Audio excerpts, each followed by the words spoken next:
السلام عليكم ورحمة الله وبركاته. إن الحمد لله نحمده ونستعينه ونستغفره ونعوذ بالله من شرور أنفسنا ومن سيئات أعمالنا. من يهدي الله فلا مضل له ومن يضلل فلا هادي له. وأشهد أن لا إله إلا الله وأشهد أن محمدا عبده ورسوله. قال رب اشرح لي صدري ويسر لي أمري واحلل عقدة من لساني يفقهوا قولي. அம்மா பாத். அன்பார்ந்தவர்களே, அல்லாஹ்வினுடைய அன்பும் அருளும் என்றும் மற்றிடாத கிருபையும் கருணையும் அருள் பொருந்திய ரமலானுடைய மாதத்தில் இரவு வணக்கங்களை நிறைவேற்றிவிட்டு மார்க்க சொற்பொழிவுகளுக்கு செவிசாய்த்து அதன்படியே செயலாற்ற வேண்டும் என்கிற உயரிய இலக்கோடு இங்கு சங்கமித்திருக்கிற நம்மவர்கள் மீது என்றும் நீடித்து நிலை வரட்டுமாக. இந்த அழகான தருணத்தில் மியராஜ் பயணமும் படிப்பினைகளும் என்ற தலைப்பின் கீழாக பல நெகிழ்வூட்டும் நிகழ்வுகளையும் அதிலிருந்து நாம் பெற வேண்டிய படிப்பினைகளையும் பார்த்து வருகிறோம். நேற்றைய தினம் நபி ஸல்லல்லாஹு அலைஹி வஸல்லம் அவர்கள் ஜிப்ரீல் அலைஹிஸ்ஸலாம் அவர்கள் மூலமாக விண்ணுலகத்திற்கு அழைத்து செல்லப்பட்டார்கள். ஒவ்வொரு வானத்தை அடையும் பொழுதும் நபிமார்களை பார்த்தார்கள், அவர்களோடு உரையாடினார்கள். இறுதியாக 6வது வானத்தை அடைந்து நபி மூசா அலைஹிஸ்ஸலாம் அவர்களோடு சில பேச்சுவார்த்தைகள் நடக்கிறது. அதிலே ஒவ்வொரு நபிமார்களும் அவர்களை பின்தொடர்ந்த மக்கள்கள், அவர்களை பின்தொடர்ந்த கூட்டங்கள் நபி ஸல்லல்லாஹு அலைஹி வஸல்லம் அவர்களுக்கு காட்டப்படுகிறது என்பது குறித்து நாம் பார்த்திருந்தோம். அதன் பின்னர் 7வது வானத்திற்கு அல்லாஹ்வுடைய தூதர் அழைத்து செல்லப்படுகிறார்கள். அதே போன்று அனுமதி கேட்கப்படுகிறது. இது யார் என்று கேட்டவுடன் ஜிப்ரீல் அலைஹிஸ்ஸலாம் அவர்கள், நான் ஜிப்ரீல், இவர் இந்த உலகத்திற்கு அனுப்பப்பட்டிருக்கிற இறை தூதர் முஹம்மது என்றவுடன் 7வது வானத்திற்கு செல்வதற்கும் அனுமதி வழங்கப்படுகிறது. 7வது வானத்துல ஒரு மனிதர் இருக்கிறார். அந்த மனிதர் யார் என்று அல்லாஹ்வுடைய ரசூல் கேட்கும் பொழுது ஜிப்ரீல் அலைஹிஸ்ஸலாம் அவர்கள் சொன்னார்கள், இது உங்களது தந்தையாவார். நபி இப்ராஹிம் அலைஹிஸ்ஸலாம் அவர்களை அப்படி அறிமுகப்படுத்துறாங்க. அப்ப 7வது வானத்தில் ரசூல் ஸல்லல்லாஹு அலைஹி வஸல்லம் அவர்கள் ஜிப்ரீல் அலைஹிஸ்ஸலாம் அவர்கள் இப்ராஹிம் அலைஹிஸ்ஸலாம் அவர்களை பார்க்கிறாங்க. இப்ராஹிம் அலைஹிஸ்ஸலாம் அவர்களை பார்த்து அவர்களிடத்திலேயும் உரையாடல் நடக்கிறது. இந்த 7 வானத்திலையும் பல நபிமார்களை அல்லாஹ்வுடைய தூதர் பார்க்கிறாங்க. இந்த சந்திப்பில் முடிந்த பிறகு அந்த நபிமார்களுக்குள்ள சில பேச்சுவார்த்தைகள் நடக்கிறது. அந்த பேச்சுவார்த்தையில மறுமை நாள் குறித்து பேசுறாங்க. அந்த நபிமார்கள் இப்ராஹிம் அலைஹிஸ்ஸலாம் அவர்கள், ஈசா மூசா அலைஹிஸ்ஸலாம் அவர்கள், நபி ஸல்லல்லாஹு அலைஹி வஸல்லம் அவர்கள் மறுமை நாள் குறித்து அதனுடைய அடையாளங்கள் குறித்து பேசுறாங்க. அப்ப மூத்த நபி இப்ராஹிம் அலைஹிஸ்ஸலாம் அவரிடத்தில் கேட்கப்படுகிறது, மறுமையினுடைய அடையாளங்கள் குறித்து உங்களுக்கு என்ன தெரியும் அப்படின்னு கேட்கப்படுகிறது. இப்ராஹிம் அலைஹிஸ்ஸலாம் அவர்கள், அது குறித்து எனக்கு தெரியாது, அது குறித்த ஞானம் அல்லாஹ்விடத்தில் தான் இருக்கிறது அப்படிங்கிறாங்க. அவர்களுக்கு அது பற்றி எதுவும் தெரியல. மூசா அலைஹிஸ்ஸலாம் அவர்களிடத்தில் வினவப்படுகிறது. மூசா அலைஹிஸ்ஸலாம் அவர்களுக்கும் அது பற்றின ஞானம் பெரிதாக வழங்கப்படவில்லை. அவங்களுக்கு அது பற்றின விஷயம் தெரியல. அதற்கு பிறகு ஈசா அலைஹிஸ்ஸலாம் அவர்களிடத்தில் கேட்கப்படுகிறது, மறுமை நாளினுடைய அடையாளங்கள் குறித்து உங்களுக்கு என்ன தெரியும், அதை பற்றி சொல்லுங்களேன் அப்படிங்கிற அந்த பேச்சுவார்த்தை நடக்கும் பொழுது ஈசா அலைஹிஸ்ஸலாம் அவர்கள் மறுமை நாளினுடைய அடையாளங்கள் குறித்து அந்த மியராஜ் பயணத்துல அந்த நபிமார்களுக்கு தெரியப்படுத்துறாங்க. அதுல ஈசா அலைஹிஸ்ஸலாம் அவர்கள் சொல்வது என்னவென்றால், மறுமை நாளினுடைய மிக பெரும் அடையாளமாக தஜ்ஜாலினுடைய வருகை இருக்கும். தஜ்ஜாலினுடைய தாண்டவங்கள், அவனினுடைய குழப்பங்கள், அல்லாஹ்வினுடைய நாட்டம்படி அவன் செய்யக்கூடிய அற்புதங்கள் எல்லாம் உலகத்திலே மிகப்பெரிய குழப்பத்தை அது ஏற்படுத்தும் அப்படின்னு ஈசா அலைஹிஸ்ஸலாம் அவர்கள் சொன்னாங்க. தஜ்ஜால் அப்படி என்ன தாண்டவம் ஆடுவான், அவனால் அப்படி என்ன குழப்பங்கள் ஏற்படும் என்பதை அல்லாஹ்வுடைய ரசூல் பல தருணங்களிலே நமக்கு விளக்கி இருக்கிறார்கள். அல்லாஹ்வுடைய தூதர் சொல்லும் பொழுது ஆதம் அலைஹிஸ்ஸலாம் அவர்களினுடைய பிறப்பிலிருந்து அவர்கள் இந்த உலகத்திற்கு அனுப்பப்பட்டதிலிருந்து கியாமத் நாள் வரையிலேயும் தஜ்ஜாலினுடைய வருகையை தவிர இந்த உலகத்திலே அப்படி எந்த ஒரு விஷயமும் ஏற்படுவதில்லை. ஆதம் அலைஹிஸ்ஸலாம் அவர்கள் படைக்கப்பட்டதிலிருந்து இப்ப வரைக்கும் பல நிகழ்வுகள் நடந்திருக்கிறது. பல முக்கியமான உலக வரலாற்று சம்பவங்கள் நடந்திருக்கிறது. பல இறை தூதர்களினுடைய வருகைகள் வந்திருக்கிறது. ஆனால் அந்த நிகழ்வுகள் அனைத்தையும் விட எது முக்கியமானது, எது பெரியது அப்படின்னா தஜ்ஜாலினுடைய வருகை தான் பெரியது. தஜ்ஜாலினுடைய வருகையை குறித்து அனைத்து நபிமார்களும் தன்னுடைய சமுதாயத்திற்கு எச்சரித்திருக்கிறார்கள். அவனுடைய குழப்பத்தை பற்றி, அவனுடைய செயல்பாடுகளை பற்றி மக்களுக்கு அறிவுரை சொல்லி இருக்கிறார்கள் அப்படின்னு ரசூல் ஸல்லல்லாஹு அலைஹி வஸல்லம் அவர்கள் அவனுடைய வருகையை குறித்து பேசுறாங்க. அவன் அப்படி என்ன குழப்பம் பண்ணுவான், அவன் அப்படி என்ன மக்களை குழப்புவான் அப்படிங்கிறதையும் ரசூல் ஸல்லல்லாஹு அலைஹி வஸல்லம் அவர்கள் தெளிவுபடுத்துறாங்க. அல்லாஹ்வினுடைய நாட்டத்தின் பேர்ல தஜ்ஜால் என்ன பண்றான், இந்த உலகத்துல பல அற்புதங்கள் பண்றான். அந்த அற்புதங்களை பார்த்து அவனை கடவுளாக, இறைவனாக ஏற்கக்கூடியவர்களும் இந்த உலகத்தில் இருப்பார்கள். அப்படி என்ன அற்புதம் பண்றான்? மனிதர்களை எல்லாத்தையும் பண்ண முடியாது. உதாரணத்துக்கு அவனால என்ன பண்ண முடியும்? ஒரே ஒரு ஆளை தான் பண்ண முடியும். ஒரு அற்புதம் செய்யறான்னா அதை ஒரு முறை தான் செய்ய முடியும். என்ன பண்ணுவான்? ஒரு மனிதனை, ஒரு இளைஞனை அழைப்பான். அந்த இளைஞனை அழைத்து ஒரு ரம்பத்தை வைத்து இரண்டாக அவனுடைய உடலை பிரிப்பான். ஒரு ரம்பத்தை எடுத்து அந்த இளைஞனை எப்படி பிரிக்கிறான்? இரண்டாக வெட்டுறான். வெட்டி மறுபடியும் அந்த இளைஞனை அழைக்கிறான். அந்த இரண்டு சிதைக்கப்பட்ட உடல்களும் சேர்ந்து நல்ல மனிதராக, நல்ல இளைஞனாக அந்த இளைஞர் மறுபடியும் வர்றாரு. அதே போல வானத்தை நோக்கி மழையை பொழிவிக்குமாறு கட்டளை போடுறான். வானத்துல இருந்து மழை பொழிவிக்கப்படுகிறது. பூமியிலிருந்து விளைச்சல்களை முளைவிக்குமாறு கட்டளை போடுறான். பூமியில இருந்து பல தாவரங்கள் முளைவிக்கிறது. அதே போல காலி இடங்கள்ல புதையல்களை வர வைக்குமாறு சொல்றான்.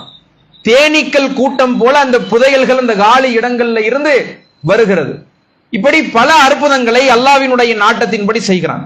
அதே போல அல்லாஹ்வுடைய ரசூல் சொன்னார்கள், அவன் தன்னுடைய இரண்டு கரங்களிலே நெருப்பையும் காட்டுவான், குளிர்ந்த நீரையும் காட்டுவான்.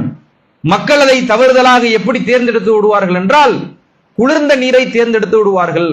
ஆனால் அந்த குளிர்ந்த நீருக்குள்ளே சுட்டெரிக்கக்கூடிய நரக நெருப்பு இருக்கிறது. நீங்கள் நெருப்பை தேர்ந்தெடுத்து விடுங்கள், நெருப்பிற்குள்ளே குளிர்ந்த நீர் இருக்கிறது அப்படின்னு ரசூல் ஸல்லல்லாஹு அலைஹி வஸல்லம் அவர்கள் நமக்கு இதை விளக்கி இருக்கிறாங்க. அப்ப இந்த குழப்பங்கள் எவ்வளவு நாள் நீடிக்கிறது?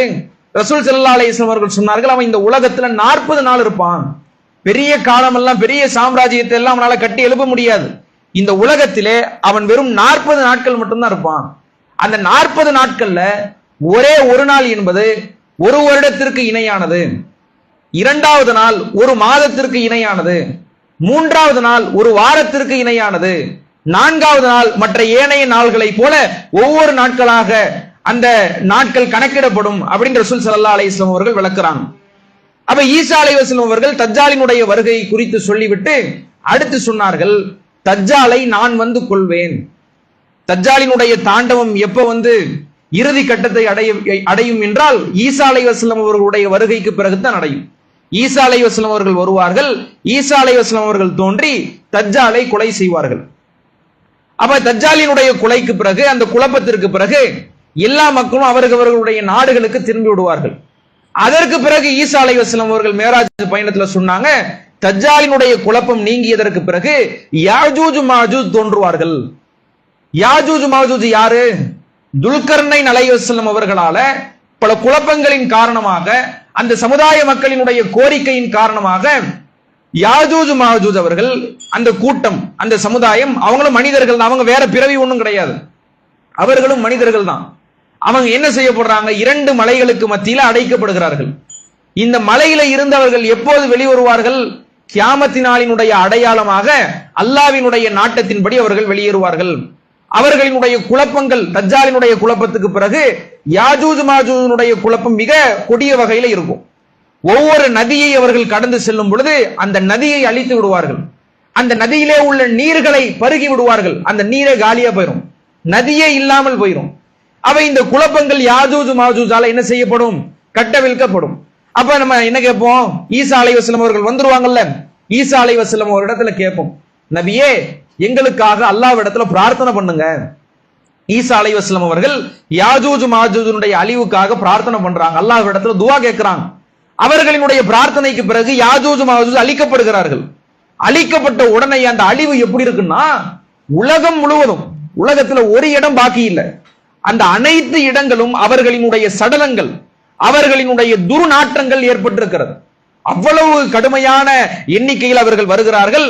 பல நாடுகளுக்கு அவர்களினுடைய குழப்பங்கள் செல்கிறது. பல நாடுகளிலே அவர்களினுடைய சடலங்கள் செத்த சடலங்களாக வீசி எறியப்படுகிறது. கடுமையான துர்நாற்றம், சாலைகள்ல நடக்க முடியாது. மறுபடியும் ஈசா அலைஹிஸ்ஸலாம் அவர்களிடத்துல நம்ம கேட்போம், நபியே எங்களுக்காக மறுபடியும் அல்லாஹ்விடத்துல நீங்க துஆ கேளுங்க. ஈசா அலைஹிஸ்ஸலாம் துஆ கேட்கிறாங்க. அந்த அனைத்து சடலங்களையும் பறவைகள் வந்து கொத்தி கடலிலே போடுகிறது. அந்த பறவையினுடைய தோற்றத்தை பற்றி அல்லாஹ்வுடைய ரசூல் சொல்லும் பொழுது, அந்த பறவைகள் ஒட்டகத்தினுடைய கழுத்து போன்ற தோற்றத்தில் இருக்கும். அந்த தோற்றத்தில் அந்த பறவைகள் வந்து அந்த சடலங்களை கொத்தி கடல்களிலே வீசிவிடும். அதற்கு பிறகு மழை பொழியும். அந்த மழையிலே பல தாவரங்கள் விளைவிக்கப்படும். அந்த மழையின் மூலமாக பூமி கண்ணாடி போல மின்னும் அப்படின்னு ஈசா அலைஹிஸ்ஸலாம் அவர்கள் சொல்லுகிறார்கள்.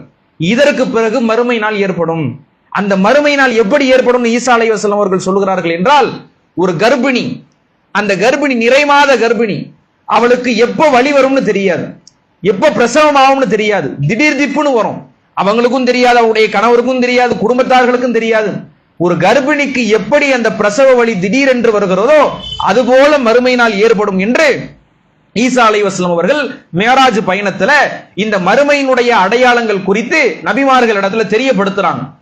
அப்ப இவ்வளவு பேச்சுவார்த்தைகள் நபிமார்களுக்கு மத்தியிலே நிகழ்ந்து கொண்டிருக்கும் பொழுது அல்லாஹ்வுடைய தூதர் என்ன செய்யப்படுறாங்கன்னா, அங்கிருந்து பைத்துல் மாமூருக்கு அழைத்து செல்லப்படுறாங்க. 7வது வானத்தில் இருக்கக்கூடிய பைத்துல் மாமூர அல்லாஹ்வுடைய தூதர் பார்க்கிறாங்க. அந்த பைத்துல் மாமூரிலே என்ன அவர்களுக்கு காட்சி தரப்படுகிறது? 70,000 மாணவர்கள். பைத்துல் மாமூரை பற்றி சொல்லும் பொழுது, யுஸல்லி ஃபீஹி குல்ல யௌமின் 70,000 மலக்கின், ஒரு நாளைக்கு 70,000 மாணவர்கள் அந்த பைத்துல் மாமூரிலே தொழுது கொண்டிருக்கிறார்கள்.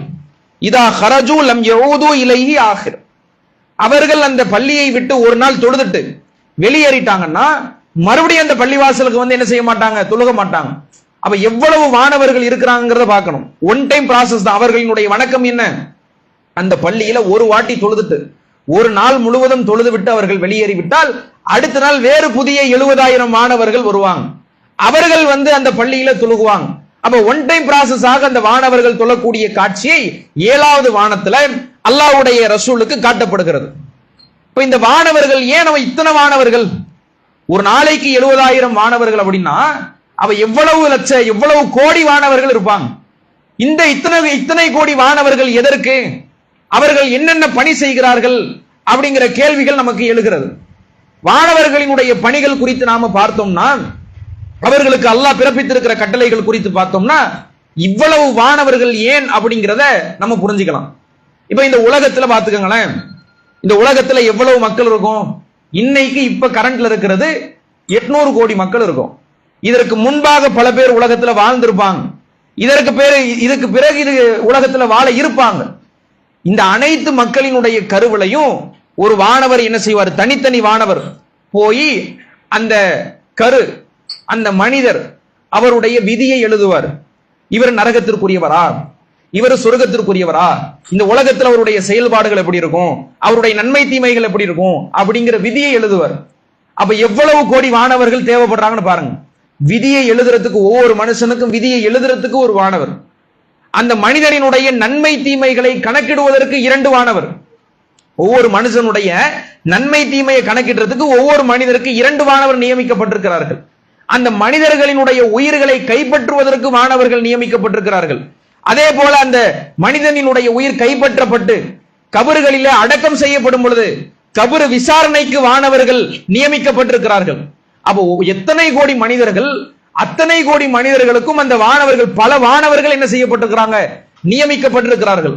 அதே போல ஒவ்வொரு சமுதாயத்திற்கும் இறை தூதர்கள், அந்த இறை தூதர்களுக்கு இறை செய்திகளை கொண்டு வர்றது யாரு, வானவர்கள் தான் கொண்டு வர்றாங்க.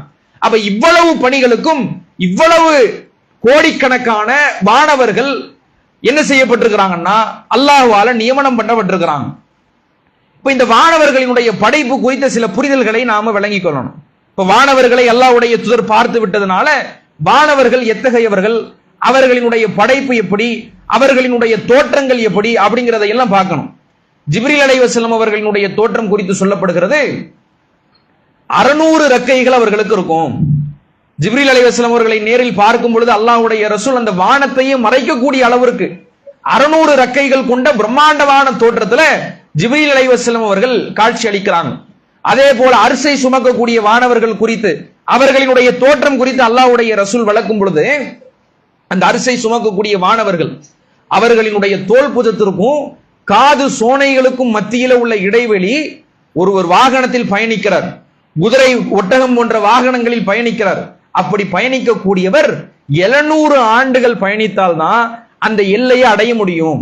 தோல் புஜத்துல இருந்து, அந்த வானவருடைய தோல் புஜத்துல இருந்து காதுடைய சோனைக்கு பயணிக்கணும்னா கூட 700 ஆண்டுகள் அவர் என்ன செய்யணும், பயணிக்க வேண்டியது இருக்கும் அப்படின்னு அல்லாஹ்வுடைய தூதர் வானவர்களினுடைய தோற்றம் குறித்து விளக்குறாங்க. அப்ப வானவர்களை பொறுத்தவரையிலையும் அவர்கள் பிரம்மாண்டமான தோற்றம் கொண்டவர்களாக இருந்திருக்கிறாங்க. அவர்களினுடைய நடவடிக்கைகள், அவர்களினுடைய குணாதிசயங்களை பொறுத்து பார்த்தோம்னா வானவர்களுக்கு மனிதர்களை போல சுய சிந்தனை பகுத்தறிவு வழங்கப்படல. எது சரி எது தவறு அப்படின்னு பிரித்து பார்க்கக்கூடிய அறிவு வானவர்களுக்கு வழங்கப்படல. வானவர்களை பொறுத்த வரைக்கும் அவர்கள் அல்லாஹ் எதை நாடி இருக்கிறானோ, அல்லாஹ் அவர்களை எப்படி புரோகிராம் பண்ணி இருக்கிறானோ அதுபடிதான் அவர்கள் செயல்பட முடியும். அவர்களால தீமையை செய்ய முடியாது, அவர்களுக்கு உணவு கிடையாது, பெண்களின் மீது ஆசை கிடையாது, அவர்களுக்கு வழித்தோன்றல்கள் கிடையாது. அப்ப அல்லாஹ் என்ன செஞ்சிருக்கிறான், மனிதர்களை போல வானவர்களை படைக்கல. இப்ப மனிதர்கள் நம்ம இருக்கிறோம், இப்ப நம்ம தப்பு செய்ய முடியும், நன்மையும் செய்ய முடியும். வானவர்களுக்கு நன்மை மட்டும்தான் செய்ய முடியும். அல்லாஹ்விற்கு அவர்கள் கட்டுப்பட மட்டும்தான் செய்வார்கள். அவர்களுக்கு எந்த களைப்பும் இருக்காது. இத்தனை வாட்டி அல்லாஹ்வை துதிச்சிட்டு அல்லாஹ்வை தொழுதுட்டு டயர்ட் ஆயிடுச்சுன்னு படுத்து தூங்கக்கூடிய ஆட்கள் இல்ல. அல்லாஹ்வினுடைய பணிகளை செய்துவிட்டு அல்லாஹ் எதையெல்லாம் கட்டளையாக பிறப்பித்திருக்கிறானோ அதை செய்துவிட்டு படுத்து தூங்கக்கூடிய அந்த பலவீனங்கள் வானவர்களுக்கு கிடையாது. அப்ப வானவர்கள் என்பவர்கள் மனித ஜின்களை போன்று அல்லாமல் அவர்கள் அல்லாஹ்வுக்கு கட்டுப்படுவதற்காக வேண்டிய அவர்கள் படைக்கப்பட்டிருக்கிறார்கள். அதே போல நமக்கு ஒரு கேள்வி இருக்கும், 70,000 மாணவர்கள் ஒரு நாளைக்கு போயிட்டு வர்றாங்கன்னா பல பணிகளை அந்த வானவர்கள் செய்யறாங்க. அல்லாஹ்வுக்கு வானவர்கள் தேவையா? இத்தனை வானவர்கள் எதுக்கு? அல்லாஹ்வுக்கு சுயமாக எந்த ஒரு செயலையும் செய்ய முடியாதா? வானவர்களை இறக்கிதான் மனிதர்களினுடைய விதியை இறக்கணுமா? வானவர்களை இறக்கிதான் மனிதர்களினுடைய உயிரை கைப்பற்றணுமா? வானவர்களை அனுப்பிதான் கபர் விசாரணை நடத்தணுமா? அல்லாஹ்வுக்கு சுயமா செய்ய முடியாதா அப்படிங்கிற கேள்விகள் நமக்கு எழலாம்.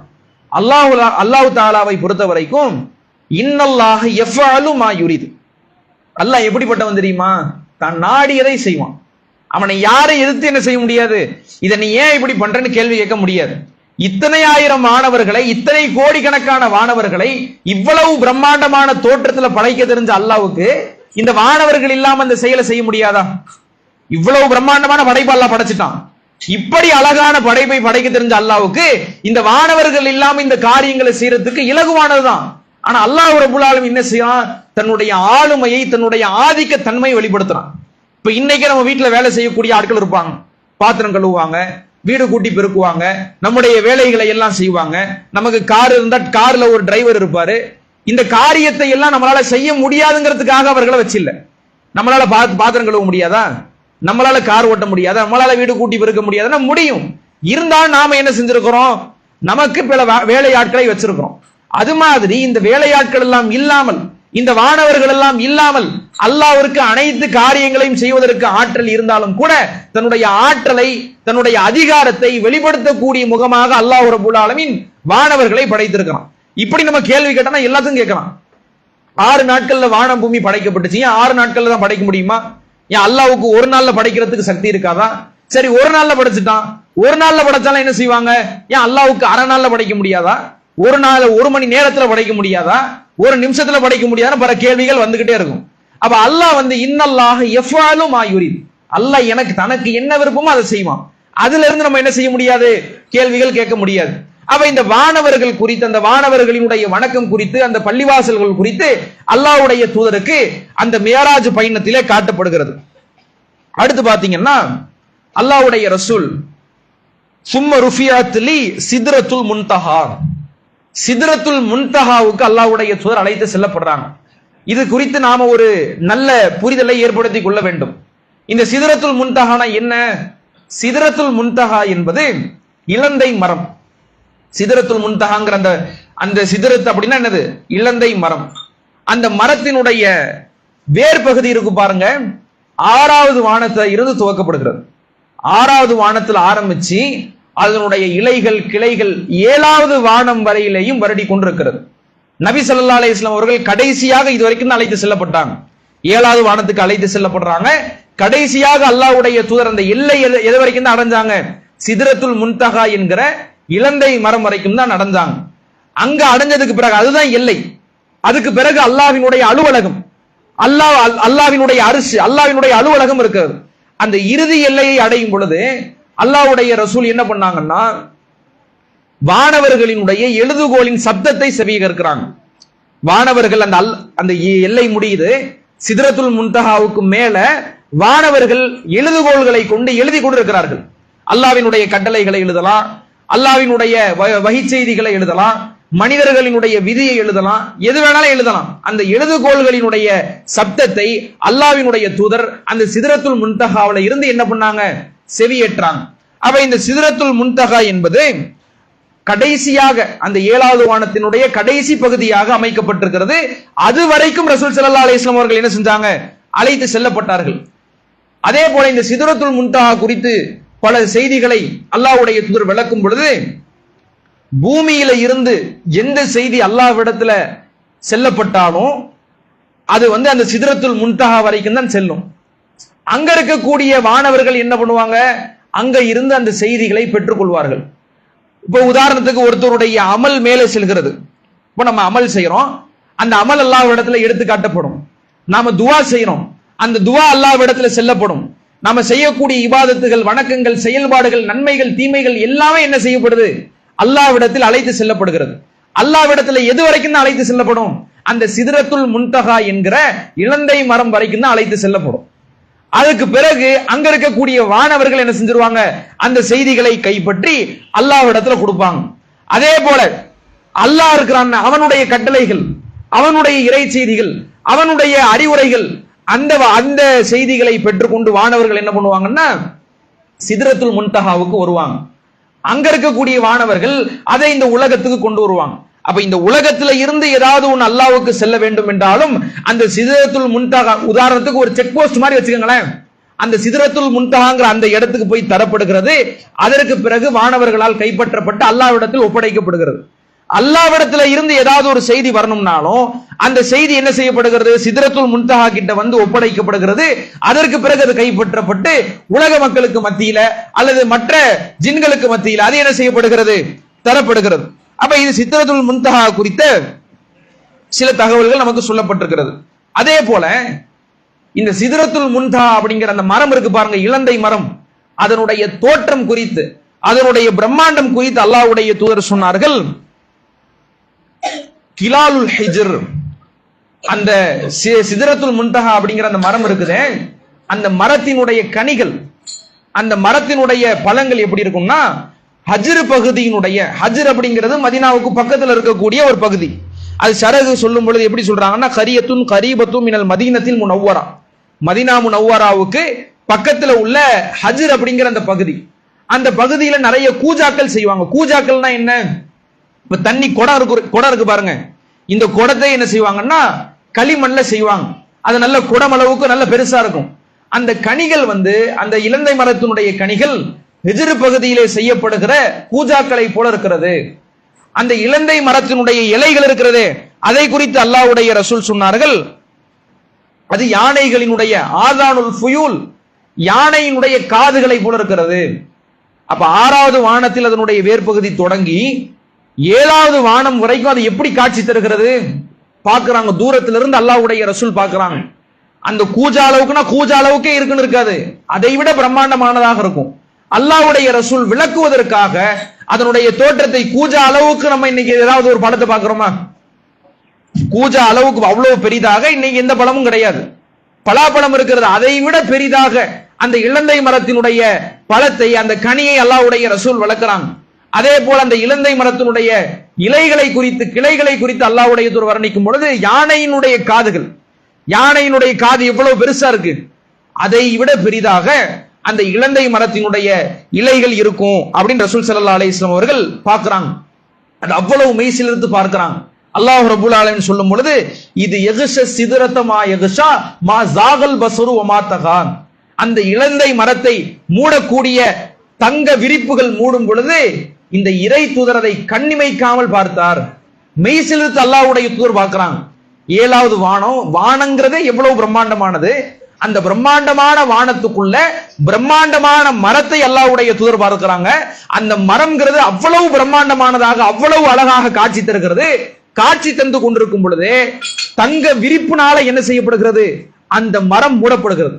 அப்படி மூடப்படும் பொழுது அல்லாஹ்வுடைய ரசூல் எப்படி பார்த்தாங்கிறது அல்லாஹ் ரப்பல் ஆலமீன் திருமறை குர்ஆன்ல விளக்கும் பொழுது, மா ஜாகல் பஸரு வமா தகான், அந்த இலந்தை மரத்தை இந்த இறை தூதர் பார்க்கும் பொழுது அவர் கண் சிமிட்டாமல், எந்த திசை திருப்பலும் இல்லாமல் அந்த மரத்தை பார்த்தார் என்று அல்லாஹ் ரப்பல் ஆலமீன் திருமறை குர்ஆன்ல விளக்குறான்.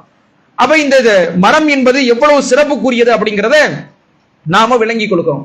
அடுத்து அல்லாஹ்வுடைய ரசூல் அந்த மரம் குறித்து சொன்னார்கள், ஃபி அஸ்லிஹா அர்பஅத்து அன்ஹாரின், அந்த மரத்தினுடைய வேர் பகுதியிலே 4 ஆறுகளை அல்லாஹ்வுடைய ரசூல் பார்த்தாங்க.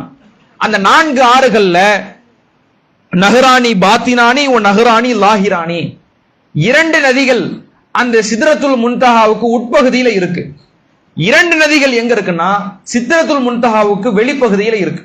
உள்ள இருக்கக்கூடிய பகுதிகள் என்னன்னா சொர்க்கத்தினுடைய நதிகள். நம்ம இன்னொரு விஷயத்தை நம்ம விளங்கிக்கணும். நம்ம ஜன்னத்துன்னு சொல்றோம்ல, சொர்க்கம்னு சொல்றோம்ல, இந்த சொர்க்கம் எங்க அமைந்திருக்கிறது என்றால் அந்த சித்ரத்துல் முன்தஹாவுக்கு பக்கத்துல தான் அமைந்திருக்கிறது. அல்லாஹ் ரப்பல் ஆலமீன் சொல்லும் பொழுது, இந்தஹா ஜன்னத்துல் மஅவா, இந்த இன்பமிக்க இந்த சொர்க்கம் அந்த இடம் எங்கே இருக்கிறது என்றால் சித்ரத்துல் முன்தஹா என்கிற அந்த இலந்தை மரத்திற்கு பக்கத்தில் தான் சொர்க்கம் இருக்கிறது. அப்ப அந்த சொர்க்கம்ங்கிறது எங்க இருக்குன்னா இலந்தை மரத்துக்கு பக்கத்துல தான் இருக்கு. இப்ப ரசூல் ஸல்லல்லாஹு அலைஹி வஸல்லம் பார்க்கும் பொழுது அந்த சொர்க்கத்தினுடைய 2 நதிகளை பார்க்கிறாங்க. சொர்க்கத்தினுடைய நதிகள் என்ன, சல்சபில் என்கிற நதியையும், அடுத்து அல்லாஹ்வுடைய தூதர் கௌசர் அப்படிங்கிற 2 நதிகளை சொர்க்கத்துக்கு உட்பகுதியில சித்ரத்துல் முன்தஹாவுக்கு உட்பகுதியில பார்க்கிறாங்க. வெளிப்பகுதியில பார்க்கும் பொழுது உலகத்தில் இருக்கக்கூடிய நதிகள் 2 நதிகள், யூப்ரட்டிஸ் நதியையும் நெயில் நதியையும் என்ன செஞ்சாங்க, அல்லாஹ்வுடைய தூதர் அந்த சொர்க்கத்துக்கு அந்த சித்ரத்துல் முன்தஹாவுக்கு வெளிப்பகுதியில பார்க்கிறாங்க. இப்ப இது குறித்து புரிதல் நமக்கு இருக்கணும். சொர்க்கத்துல உள்ள நதிய சித்ரத்துல் முன்தஹாவுல பார்க்கறாங்கன்னா ஒரு நியாயம் இருக்கு, அது சொர்க்கத்தில் இருக்கிறது. யூப்ரட்டிஸ் நதி, நெயில் நதிங்கிறது இந்த உலகத்தில் இருக்கக்கூடிய நதி. அதை எப்படி ரசூல் ஸல்லல்லாஹு அலைஹி வஸல்லம் அவர்கள் சித்ரத்துல் முன்தஹாவுக்கு வெளிப்பகுதியில பார்த்தாங்கன்னா, சித்ரத்துல் முன்தஹாவுக்கு வெளிப்பகுதியில அதனுடைய மூலம் இருக்கிறது. இன்னைக்கு உலகத்தில் இருக்கக்கூடிய நெயில் நதியா இருக்கட்டும், உலகத்தில் இருக்கக்கூடிய யூப்ரட்டிஸ் நதியா இருக்கட்டும், எங்க இருந்தது உலகத்துக்கு வந்துச்சு, அந்த சித்ரத்துல் முன்தஹாவுல இருந்து தான் என்ன செய்யப்பட்டிருக்கிறது, இந்த உலகத்திற்கு அந்த நீர் அனுப்பப்பட்டிருக்கிறது. அப்ப அந்த நீரினுடைய, அந்த ஆறினுடைய நதியினுடைய மூல நதியை அல்லாஹ்வுடைய ரசூல் எங்க பார்க்கிறாங்க, சித்ரத்துல் முன்தஹாவுக்கு அருகிலே பார்க்கிறார்கள். அப்ப இவ்வளவு நிகழ்வுகளும் காட்டப்படுகிறது. இதுல இன்னும் கூடுதலான ஒரு அதிசயம் என்னன்னா, அல்லாஹ்வுடைய ரசூல் என்ன செஞ்சாங்க, ஜிப்ரீல் அலைஹிஸ்ஸலாம் அவர்களை 2வது முறையாக சித்ரத்துல் முன்தஹாவுக்கு பக்கத்துல தான் அவங்கள பார்க்கறாங்க. அந்த இலந்தை மரத்துக்கு பக்கத்துல தான் ஜிப்ரீல் அலைஹிஸ்ஸலாம் அவர்களை முழு தோற்றத்துல பார்த்தாங்க. அல்லாஹ் ரப்பல் ஆலமீன் திருமறை குர்ஆன்ல என்ன செய்யறான், அந்த வசனத்தை விளக்கி காட்டுகிறான். வஹுவ பில் உஃபுகில் ஆலா, அந்த அடிவானத்திலே முதல் முறையாக பார்த்தார். முதல்ல எப்ப பார்த்தாரு, ரசூலுல்லாஹ்வுக்கு தூதுத்துவம் கிடைக்கப்படும் பொழுது ஜிப்ரீல் அலைஹிஸ்ஸலாம் அவங்க வந்தாங்க. வந்து இக்ரா பிஸ்மி ரப்பிக்கல் லதீ ஹலக்ங்கிற அந்த அத்தியாயத்தினுடைய முதல் 5 வசனத்தை கற்றுக் கொடுத்தாங்க. அப்ப என்ன செய்யறாங்க, ரசூலுல்லாஹ் ஜிப்ரீல் அலைஹிஸ்ஸலாம் அவர்களை முழு தோற்றத்துல பார்க்கறாங்க. அல்லாஹ் ரப்பல் ஆலமீன் சொல்லும் பொழுது வஹுவ பில் உஃபுகில் ஆலா, அடிவானத்திலே ஜிப்ரீல் அவர்களை பார்த்தார்கள். சும்ம தனாஃபதல்லா, அவர் அல்லாஹ்வுடைய தூதரிடத்திலே நெருங்கி வந்தார். நெருங்கி வந்து ஃபௌஹா இலா அப்திஹி மா ஊஹா, அல்லாஹ் எதையெல்லாம் அறிவிக்க நாடினானோ அதை அவருக்கு அறிவித்தார். வலகது ரஆஹு நஸ்லத்தன் உக்ரா, மற்றொரு முறை, முதல்ல உலகத்துல பார்க்கறாங்க. முதல்ல தூதுத்துவம் கிடைக்கப்பட்ட முதல் நாள்ல லைலத்துல் கத்ர்னு சொல்றோம்ல, லைலத்துல் கத்ர்னா என்ன, ரசூலுல்லாஹ்வுக்கு முதல் முறையாக திருமறை குர்ஆனினுடைய அலக்குனுடைய முதல் 5 வசனங்கள் அறிவிக்கப்பட்ட நாள். அந்த நாள்ல ரசூல் ஸல்லல்லாஹு அலைஹி வஸல்லம் அவர்கள் ஜிப்ரீல் அலைஹிஸ்ஸலாம் அவர்களை முதல் நாளாக பார்த்தாங்க. அதுக்கடுத்து 2வது முறை எப்ப பார்த்தாங்க? சித்ரத்துல் முன்தஹாவுக்கு அருகில பார்த்தார்கள். வலகத் ரஆஹு நஸ்லத்தன் உக்ரா, மற்றொரு முறை அவர் ஜிப்ரீலை பார்த்தார். இந்த சித்ரத்தில் முன்தஹா, சித்ரத்துல் முன்தஹாவுக்கு பக்கத்திலே அவர் பார்த்தால். இந்தஹா ஜன்னத்துல் மஅவா, அந்த சித்ரத்துல் முன்தஹாவுக்கு அருகில் தான் சொர்க்க பூஞ்சோலை இருக்கிறது என்று சூரத்து நஜ்ம்ல அல்லாஹ் ரப்பல் ஆலமீன் விளக்குறான். அப்ப ஜிப்ரீல் அலைஹிஸ்ஸலாம் அவர்களை 2 முறை அல்லாஹ்வுடைய ரசூல் பார்த்தார்கள். ஒரு முறை ஜிப்ரீல் அலைஹிஸ்ஸலாம் அவர்கள் தூதுத்துவத்தை அறிவிப்பதற்கு வரும் பொழுது பார்த்தாங்க. 2வது முறை சித்ரத்துல் முன்தஹாவுக்கு பக்கத்துல பார்த்தாங்க. இதுல இன்னொரு அழகான விஷயம் என்ன தெரியுமா? இந்த லைலத்துல் கத்ர் இரவுல தான் ஜிப்ரீல் அலைஹிஸ்ஸலாம் அவர்கள் இறங்குறாங்க. அல்லாஹ் ரப்பல் ஆலமீன் திருமறை குர்ஆன்ல சொல்லும் பொழுது இன்னா அன்ஸல்னாஹு ஃபீ லைலத்தில் கத்ர், இந்த குர்ஆனை லைலத்துல் கத்ர் பாக்கியம் பொருந்திய இரவில் இறக்கினோம். அது குறித்து அல்லாஹ் ரப்பல் ஆலமீன் பேசிட்டு வரான். இன்னா அன்ஸல்னாஹு ஃபீ லைலத்தில் கத்ர் வமா அதுராக மா லைலத்துல் கத்ர். லைலத்துல் கத்ர்னா உனக்கு எப்படி தெரியும்? அதனுடைய சிறப்பு நீ எப்படி அறிஞ்சிப்ப? லைலத்துல் கத்ரி கைரும் மின் அல்ஃபி ஷஹர், கத்ருடைய இரவு என்பது 1000 மாதங்களை விட சிறந்தது. தனஸ்ஸலுல் மலாயிகத்து வர்ரூஹு ஃபீஹா, அந்த கத்ருடைய இரவிலே வானவர்களும் ரூஹுல் குதூஸ் எனப்படக்கூடிய ஜிப்ரீலும் இறங்குகிறார். வானவர்கள் அப்பப்போ இறங்கிக்கிட்டு தான் இருக்கிறாங்க. ரூஹுல் குதூஸ் என சொல்லப்படக்கூடிய ஜிப்ரீல் அலைஹிஸ்ஸலாம் அவங்க எப்போ இறங்குறாங்க? இந்த கத்ருடைய இரவில் இறங்குறாங்க. அல்லாஹ்வுடைய ரசூலுக்கு தூதுத்துவத்தை கொடுக்கும் பொழுது ஜிப்ரீல் அலைஹிஸ்ஸலாம் அவர்கள் இறங்கினாங்க. இறை தூதருடைய மரணத்துக்கு பிறகு அவர் இறங்க வேண்டிய அவசியமே இல்லை. ஏன்? அவருக்கு கொடுக்கப்பட்டிருக்கிற பணி தூது பணி. அல்லாஹ்விடம் இருந்து உள்ள இறை செய்திகளை கொண்டு வந்து இறை தூதர் கிட்ட போய் சேர்ப்பாரு. இறை தூதருடைய வஃபாத்துக்கு பிறகு அவர் உலகத்துக்கு வர வேண்டிய அவசியம் இல்லை. ஆனா ஒரே வருஷத்துக்கு ஒரு முறை அவர் எப்ப வர்றாரு? இந்த லைலத்துல் கத்ருடைய இரவுல ரூஹுல் குதூஸ் ஜிப்ரீல் அலைஹிஸ்ஸலாம் அவர்கள் வருகிறார்கள் அப்படிங்கறத இந்த திருமறை குர்ஆன் வசனம் நமக்கு தெரியப்படுத்துகிறது. அப்ப அல்லாஹ்வுடைய ரசூல் என்ன செஞ்சாங்க? 2 முறை ஜிப்ரீல் அலைஹிஸ்ஸலாம் அவர்களை முழு தோற்றத்துல பார்க்கறாங்க. இது குறித்து சஹாபாக்களுக்கு மத்தியிலையும் சில அறிஞர்களுக்கு மத்தியிலையும் சில தவறான கருத்து ஒன்று நிலவுகிறது. என்ன கருத்து நிலவுகிறது? சில சஹாபாக்கள் எப்படி புரிஞ்சுக்கிட்டாங்கன்னா, நான் நஜ்ம்ல ஒரு வசனம் படிச்சேன்ல, வஹுவ பில் உஃபுகில் அலா சும்ம தனா ஃபதல்லா ஃபகான காப கௌசைன் அவ் அத்னா, அவர் அடிவானத்திலே பார்த்தார், முஹம்மதிடத்திலே நெருங்கி வந்தார். அந்த நெருக்கம் என்பது 2 வில்லுகளுக்கு மத்தியிலே உள்ள அந்த 2 முனைகளை போன்று இருந்தது. அப்படி வரும் பொழுது முகமதை பார்த்தார் அப்படிங்கிற அந்த வசனம் இருக்கு பாருங்க. இந்த 2 முறையும் அல்லாஹ்வுடைய ரசூல் அல்லாஹ்வை பார்த்தாங்க அப்படின்னு புரிஞ்சுக்கிறாங்க. சில சஹாபாக்களும் சில அறிஞர்களும் எப்படி இந்த வசனத்தை புரியுறாங்கன்னா, ஜிப்ரீல் அலைஹிஸ்ஸலாம் அவர்களை சித்ரத்துல் முன்தஹாவுக்கு பக்கத்துல பார்க்கல, அல்லாஹ்வை ரசூலுல்லாஹ் பார்த்தாங்க. அதே போல உலகத்துல இருக்கும் பொழுது அடிவானத்துல அல்லாஹ்வைத்தான் பார்த்தார்கள் அப்படிங்கிற அந்த புரிதல் சில சஹாபாக்கள் இடத்துல இருக்கு. இந்த கேள்வி என்ன செய்யப்படுகிறதுனா, ஆயிஷா ரதியல்லாஹு அன்ஹா அவர்களிடத்திலேயும் கேட்கப்படுகிறது. ஆயிஷா ரதியல்லாஹு அன்ஹா சொல்றாங்க 3 விஷயங்கள். அதுல ஒரு விஷயம், அந்த ஒரு விஷயத்தை மட்டும் பார்ப்போம். 3 விஷயங்கள் அல்லாஹ்வின் மீது மகத்தான பொய்யை இட்டு கட்டுவது அப்படின்னு ஆயிஷா ரதியல்லாஹு அன்ஹா சொல்லிட்டு அதுல முதல் விஷயத்தை சொல்றாங்க. என்ன விஷயம்? முதல் விஷயம், ஆயிஷா ரதியல்லாஹு அன்ஹா சொல்லும் பொழுது, அல்லாஹ்வுடைய தூதர் அல்லாஹ்வை நேரில் பார்த்ததாக யார் சொல்லி விடுகிறாரோ அவர் அல்லாஹ்வின் மீது பொய்யை இட்டு கட்டி விட்டார், அல்லாஹ்வின் மீது ஒரு பெரிய புரட்டை இட்டு கட்டி விட்டார் அப்படிங்கிறாங்க. இத மஸ்ரூக்கு ஆயிஷா ரதியல்லாஹு அன்ஹா அறிவிக்கிறாங்க. மஸ்ரூக் ஒரு தாபி, நபித்தோழருக்கு அடுத்த தலைமுறை. அவர் என்ன செய்யறாரு? சாய்ந்து படுத்துக்கிட்டு இருந்தவர் எழுந்து கேட்கிறாரு, அல்லாஹ்வுடைய தூதர் அல்லாஹ்வை பார்த்தது இல்லையா? அல்லாஹ்வுடைய தூதர் அல்லாஹ்வை பார்த்ததாக 2 வசனத்துல அல்லாஹ் குறிப்பிடுறானே. நஜ்முங்கிற அத்தியாயத்துல வஹுவ பில் உஃபுகில் அலா, அடிவானத்துல அல்லாஹ்வை அவர் பார்த்ததாகவும், இந்த சித்ரத்துல் முன்தஹாவுக்கு பக்கத்துல அல்லாஹ்வுடைய ரசூலை அல்லாஹ்வை அவர் பார்த்ததாகவும் அல்லாஹ் குறிப்பிடுறானே அப்படின்னு கேட்கிறார். அப்ப ஆயிஷா ரதியல்லாஹு அன்ஹா சொல்றாங்க, அல்லாஹ்வுடைய தூதர் இந்த 2 சந்தர்ப்பங்கள்லையும் அல்லாஹ்வை பார்க்கல.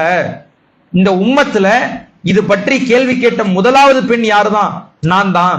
இது குறித்து அல்லாஹ்வுடைய ரசூல் இடத்துல கேட்டேன், அல்லாஹ்வுடைய தூதரே இந்த இடத்துல அல்லாஹ்வை பார்த்தது போல கருத்தில் உள்ளடங்கிய இந்த வசனம் வருகிறதே, நீங்கள் அல்லாஹ்வை பார்த்தீர்களா அப்படின்னு நான் கேட்டேன். அல்லாஹ்வுடைய தூதர் சொன்னார்கள், அல்லாஹ்வை நான் பார்க்கவில்லை. ஜிப்ரீல் அலைஹிஸ்ஸலாம் அவர்களை முழு தோற்றத்துல நான் என்ன பண்ணேன், 2 முறை எனக்கு காட்டப்பட்டதே ஒழிய அல்லாஹ்வை நான் பார்க்கவில்லை அப்படின்னு ஆயிஷா ரதியல்லாஹு அன்ஹாவுக்கு அல்லாஹ்வுடைய ரசூல் விளக்கம் அளிக்கிறாங்க. அந்த விளக்கத்தை மஸ்ரூக்குக்கு ஆயிஷா ரதியல்லாஹு அன்ஹா தெரியப்படுத்துறாங்க. எப்படி தெரியப்படுத்துறாங்கன்னா, அல்லாஹ் ரப்பல் ஆலமீன் திருமறை குர்ஆன்ல என்ன சொல்றான், வஹுவ யுதரிக்குல் அப்சார், அவனே பார்வைகளை அடைகிறான். வலா துதரிக்குல் அப்சார், லா துதரிக்குல் அப்சார வஹுவ யுதரிக்குல் அப்சார், அவன்தான் பார்வைகளை அடைகிறான். பார்வைகள் அவனை என்ன செய்ய முடியாது, அடைய முடியாது. அல்லாஹ்வை இந்த உலகத்திலே யாரும் பார்க்க முடியாது அப்படிங்கிற அந்த வசனத்தை மேற்கோள் காட்டி ஆயிஷா ரதியல்லாஹு அன்ஹா இந்த விளக்கத்தை சொல்றாங்க. இந்த உலகத்துல யாரும் என்ன செய்யப்படல, அல்லாஹ்வுடைய ரசூலை அல்லாஹ்வை பார்க்கல. அல்லாஹ்வுடைய வானவர்கள் இருக்கிறாங்க பாருங்க, அந்த வானவர்கள் கூட அல்லாஹ்வை பார்த்தது இல்லை. மூசா அலைஹிஸ்ஸலாம் அவங்க ஆசைப்படுறாங்க அல்லாஹ்வை பார்க்கணும். தூர்சினாய் மலைக்கு அழைத்து செல்லப்படும் பொழுது அல்லாஹ்வை பார்க்கணும்னு ஆசைப்படுறாங்க. அல்லாஹ்வை பார்க்கணும்னு ஆசைப்பட்டா அல்லாஹ் திரும்பி சொல்றான், வலன் தரானி, நீ என்ன செய்யவே முடியாது, என்னைய பார்க்கவே முடியாது. இந்த மலையை பார், இந்த மலை அதற்குரிய இடத்துல நிலைச்சிருக்கும்னா நீ என்ன செய்யலாம், என்னை எண்ணி பார்க்கலாம் அப்படிங்கிறான். மலையை பார்க்கிறாங்க, மலை சுக்குநூறாக உடைக்கப்படுகிறது. மூசா அலைஹிஸ்ஸலாம் அவர்கள் மூர்ச்சையாகி கீழே விழுகிறாங்க. எழுந்த உடனேயே அல்லாஹ் இடத்துல பாவ மன்னிப்பு தேடுறாங்க. அப்ப இந்த உலகத்தில் நபிமார்களாக இருந்தாலும் ஏனைய மனிதர்களாக இருந்தாலும் எவ்வளவு பெரிய மகான்கள் என்று இன்னைக்கு யாரெல்லாம் பல ஜமாத்தினர்களால் நம்பப்படுகிறார்களோ யாருமே என்ன செஞ்சது கிடையாது, அல்லாஹ்வை பார்த்தது கிடையாது. யார் அல்லாஹ்வை பார்க்கலாம் மறுமையில, இந்த உலகத்திலே நல்லவர்களாக நல்ல அடியார்களாக ஏகத்துவ கொள்கையிலே வாழ்ந்து மரணிக்க கூடியவர்கள், அதே போன்று நோன்பு நொறுக்கக்கூடியவர்கள், அவர்கள் என்ன செய்யலாம், அல்லாஹ்வை நாளை மறுமையிலே பார்க்கலாம். அந்த அல்லாஹ்வை எப்படி பார்க்கலாம், இன்னைக்கு சந்திரனை நாம எப்படி பார்க்கிறோமோ, நிலாவை பார்க்கிறதுக்கு அடிச்சுக்கிறோமா, சண்டை போட்டுக்கிறோமா, எவ்வளவு தெளிவாக அந்த சந்திரனை நாம் பார்க்கிறோமோ அது போன்று அல்லாஹ்வினுடைய தோற்றத்தை பார்க்கலாம் அப்படிங்கிற அந்த நிகழ்வை ரசூல் ஸல்லல்லாஹு அலைஹி வஸல்லம் அவர்கள் பல சந்தர்ப்பங்கள்ல சொல்லி கொடுக்கிறாங்க. அப்ப அல்லாஹ்வுடைய ரசூல் மியராஜ் இரவுல பார்த்தது ஜிப்ரீல் அலைஹிஸ்ஸலாம் அவர்களை முழு தோற்றத்துல தான் பார்க்கிறாங்க. என்ன செய்யல, அல்லாஹ்வை மியராஜ் பயணத்துல பார்க்கல அப்படிங்கறத நாம தெரிந்து கொள்ள வேண்டும். இதற்கு பிறகு அல்லாஹ்வுடைய ரசூலுக்கு என்னவெல்லாம் காட்டப்படுகிறது, என்ன கட்டளைகள் எல்லாம் பிறப்பிக்கப்படுகிறது என்பதை வரக்கூடிய நாட்களில் பார்ப்போம். வாஹிரு தாவானா அனில் ஹம்துலில்லாஹி ரப்பில் ஆலமீன். அஸ்ஸலாமு அலைக்கும் வரஹ்மத்துல்லாஹி வபரகாத்துஹு.